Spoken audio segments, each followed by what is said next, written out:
Good morning বন্ধুরা and welcome back to my channel. আশা করি তোমরা সবাই খুব ভালো আছো, আমিও ভালোই আছি। তো চলো তোমাদের সবাইকে সাথে নিয়ে আবারও একটি নতুন ভিডিও শুরু করা যাক। দিনটি ছিল রথের দিন, আর এই দিন তো সকাল থেকেই নাকি বৃষ্টি হয়, তবে আজকে দেখছি বৃষ্টি নেই, মেঘলা ওয়েদার। আগের দুদিন একদম ভারী বৃষ্টি হয়েছিল, তাই এখনও চারিদিকটা একদম ভেজা ভেজা অবস্থা, তাই জন্য আকাশের ওই অবস্থা। তবে জানি না আজকে বৃষ্টি হবে কি না। তবে আগের দিন রাতে যেহেতু ঝড় বৃষ্টি হয়েছে, তাই না আমও পড়েছে দেখছি পাশের বাড়ির কাকুর বাগানে। তো এই আমটা ভাবছি তুলে আনবো, গুড়াই না অনেক দিন হয়েছে, যখন ছোটো ছোটো ছিল এই গাছের আমগুলো কাঁচা কাঁচা সেই মুহূর্তে গুড়াতাম। তবে আবারও অনেক দিন পরে দেখছি একটা বড় আম পড়েছে, সেই জন্যই গুড়িয়ে এনেছি। তবে এই গাছের আমের একটা বাজে কোয়ালিটি আছে, সেটা হলো একটু পেকে গেলেই পোকা হয়। তবে আমি জানি না এই আমটার কী অবস্থা হতে পারে, একটু একটু কাঁচা লাগছে, দেখা যাক কেটে কী অবস্থা। কাটতে কাটতেই তো গলে যাচ্ছে, আমি যা ভেবেছিলাম তাই, একদম পোকায় ভর্তি, কিলবিল করছে পোকা। আম গাছটা এমন একটা জায়গায় যে যেখানে খুব বেশি রোদ পায় না, সেই জন্যই আমগুলোর এই অবস্থা হয়, পেকে গেলে আর খাওয়া যায় না। এভাবেই পড়ে পড়ে চোখের সামনে নষ্ট হতে দেখি আমরা। এখন স্কুলগুলোতে শুধু হাতের কাজ দেয়, এরকম তুলো দিয়ে একটা টেডি বিয়ার বানাতে হবে, একটা বোনের লাগবে স্কুলে। তো সেই জন্য ওই তুলো দিয়ে টেডি বিয়ার বানাচ্ছে বোন। টিপ দিয়ে কি সুন্দর দুটো চোখ করেছে, নাক করেছে। হ্যাঁ, এদিকে যেহেতু আজকে রথের দিন, সেই জন্য সব বাজার হয়েছে দেখো। এখানে রয়েছে শুকনো লঙ্কা, আর হয়েছে এখানে চাল নেওয়া হয়েছে, গোবিন্দভোগ চাল। আর তারপরে এই যে ডাল।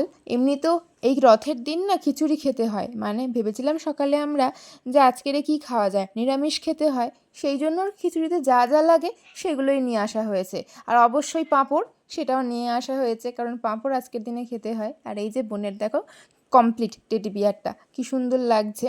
শীতকালে যখন খিচুড়ি করা হয় আমাদের অনেক রকম সবজি দিয়ে করা হয়, তখন সবজিটা অ্যাভেলেবেল থাকে আর পাওয়াও যায়, আর সব সবজি দিয়ে খিচুড়ি খেতে একটা অন্যরকম টেস্টও লাগে। তবে এখন যেহেতু অত সবজি তো বাড়িতে নেই, পাওয়াও যায় না শীতের সবজিগুলো, সেই জন্য আর কি আজকে সবজি ছাড়াই খিচুড়িটা রান্না হবে, গোবিন্দভোগ চাল দিয়ে। সেই জন্য অনেক পরিমাণে, অনেক বলবো না, মানে সব রকম সবজি একটু একটু করে নিয়ে আর ভাজা করছে।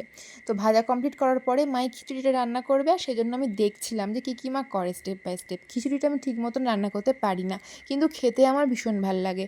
আমার ইচ্ছা আছে মায়ের মতন টেস্টি করে খিচুড়ি বানানো আমি শিখবো। মা এত সুন্দর টেস্টি করে খিচুড়ি রান্না করে যে তার সাথে কোনো রকম ভাজা তরকারি খেতেই ইচ্ছা করবে না, সেটা যে কোনো সিজনের খিচুড়ি হোক না কেন, সেই খিচুড়ির টেস্টটা না একদম অন্যরকম হয়। এই শাড়িটা আমার ডিএলএডের শাড়ি ছিল, মানে যখনই ডিএলএডের কলেজে কোনো প্রোগ্রাম হতো তখন এই শাড়িটা পরেই অ্যাটেন্ড করতে হতো, সে কারণে কেনা। তো এই শাড়িটা নতুনের মতোই রয়েছে, মাত্র 2 বছর পরেছিলাম একটু একটু প্রোগ্রামের সময়, তারপরে আর কি একদম ঠিকঠাকভাবে রাখা থাকতো।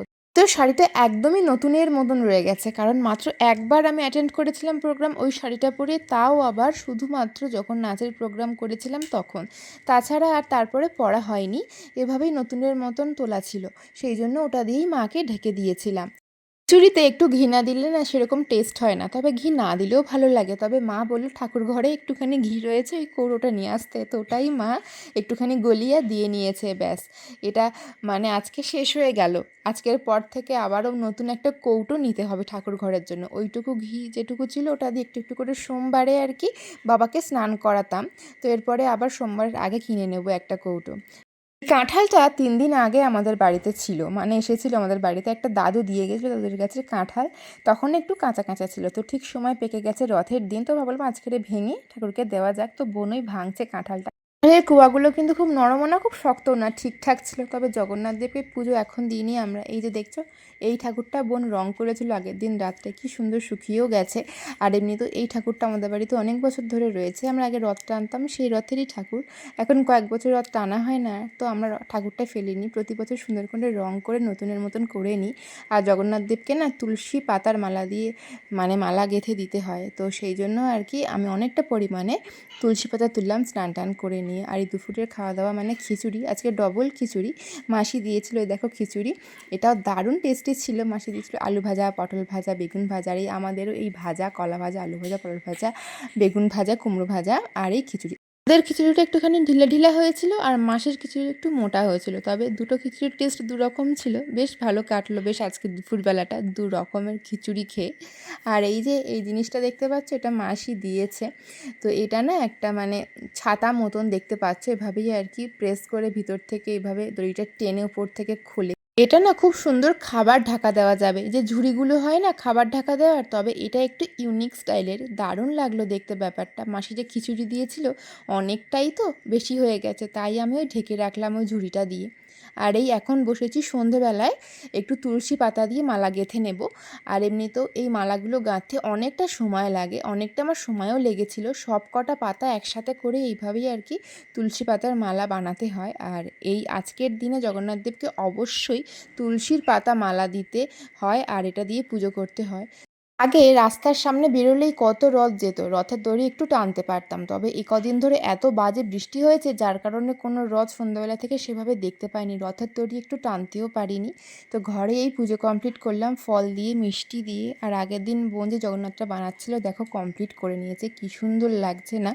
এর ভিতরে রয়েছে কাঁচের ফেব্রিকের বোতল আর ক্লে দিয়ে বানিয়েছে, কি সুন্দর।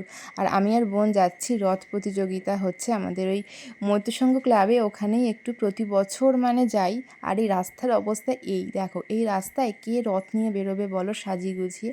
দেখি ওখানে গিয়ে ওখানের অবস্থা কীরকম, কারণ রথ প্রতিযোগিতা যখন হতো আগে তখন কত কত রথ থাকতো এখানে। তো এখানে এসে দেখছি মাত্র 4টে রথ এসছে, শুধুমাত্র এই রাস্তার অবস্থার জন্য এই অবস্থা, এখানটায় রথ নেই। এখানে এসে দেখছি খুঁটি পুজো হচ্ছে, কারণ এখানে এই সময়টাই কিন্তু প্রতি বছর সব জায়গাতেই এই দিনটাতে মানে খুঁটি পুজো হয়ে থাকে। আর এখানে এই 4টে রথ তোমাদের সঙ্গে একটু কাছ থেকে শেয়ার করে দিচ্ছি দেখো। আর এই যে ভারত পাকিস্তানের যে কন্টেন্টটা এখানে বানানো হয়েছে রথের, এটা কিন্তু বেস্ট লাগছে, দারুণ হয়েছে এটা দেখতে।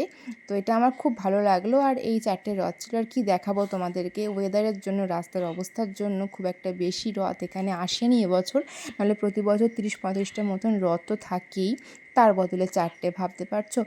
পাঁপড় ভাজতে গেলে আমার শুধুই বেঁকে যায়, প্রথম যখন পাঁপড়টা দিই তারপরেও সোজা করে ভেজে নিই আর কি। প্রতি বছরের মতন এবছরও পাঁপড়েই ভাজলাম, সন্ধ্যাবেলায় পাঁপড় টিফিন করা হবে।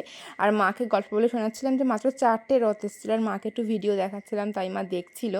আর এমনিতেও আজকের সন্ধ্যাবেলায় খুব একটা ভালো করে খিদেও পায়নি, খিচুড়িটা খেয়েছিলাম একটু দেরি করে। খিচুড়ি খেলে না খুব একটা খিদেও পায় না। মিষ্টি বোন খায় না, তবে লাল মিষ্টি একটু খায়, তাও আবার হাফ, সেই জন্য একটা মিষ্টি আমরা দুজনে হাফ করে খাচ্ছি। তো চলো বন্ধুরা, আজকের ভিডিওটা এইটুকুই। তোমাদের কেমন লাগলো জানিও, দেখা হচ্ছে একটি নেক্সট ভিডিওর সাথে।